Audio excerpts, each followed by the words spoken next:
જે હાલ કલેક્ટર કચેરી તાપીમાં જેટકો દ્વારા જે રેલવે લાઇન જાય છે એના માટે જેટકો દ્વારા સબ સ્ટેશન આપવામાં આવવાનું છે. એમાં લગભગ તાપી જિલ્લાના 44 ગામોમાંથી લાઇન પસાર એના વિરોધમાં 2024માં પણ અમે લોકોએ આવેદનપત્ર આપી ચૂક્યા છે. અત્યારે જેટકો આ તૈયારી કરે છે સબ સ્ટેશન નાખવાની, એટલે એના વિરોધમાં. અને બીજું કે અમિત શાહ જાહેર મંચ પરથી દેશના ગૃહપ્રધાન એવું કહેતા હોય કે વનવાસી એવો શબ્દ વાપરતા હોય, તો અમે આદિવાસી છે કે વનવાસી છે એ કલેક્ટરશ્રીને પૂછવા માટે આવેલા. અને દર વખતે અમને આદિવાસીઓને એવું કહેવામાં આવે છે કે આ મોજમાં રહે છે, સાંજે મોજમાં રહેતા હોય છે. ગુજરાતમાં મોજમાં રહેતા હોય એનો મતલબ મને નથી ખબર પડતી, એટલે મારે આ પોલીસવાળાને પૂછવું પડશે કે મોજમાં રહેવું સાંજે એટલે શું છે, તે પણ ગુજરાતમાં.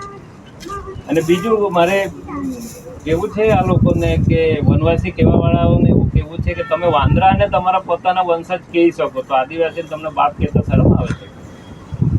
વાંદરો અમારો વંશજ છે એવું કહે, પણ આદિવાસી અમારો છે બાપ છે એવું કહેતા તમને શરમ આવે છે? અમે અહીંના મૂળ તો વાંદરાને તમે બાપ કહી શકો, પણ આદિવાસીને તમે વનવાસી કહો છો.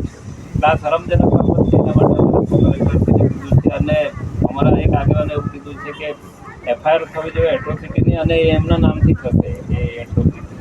એટલે એ અમે આગળની કાર્યવાહી કરીશું. આદિવાસી અને વનવાસી શબ્દ વચ્ચેનો ફરક શું છે? આદિવાસી તકલીફ એ છે લોકોને કે વનવાસી કહેશું તો આ લોકો વનમાં રખડતા રહેવાવાળા છે, આ લોકોને કંઈ આપવાનું નહીં. ને આદિવાસી જો કહેવા જાય તો અહીંના મૂળ વતની છે એવું સાબિત થાય, તો બધું જ અમારું પોતાનું છે, આ મિલકત અમારી છે, દેશ અમારો છે એવું સાબિત થાય છે. એટલા માટે તો આ લોકોને આ તકલીફ છે કે વનવાસી અને આદિવાસી.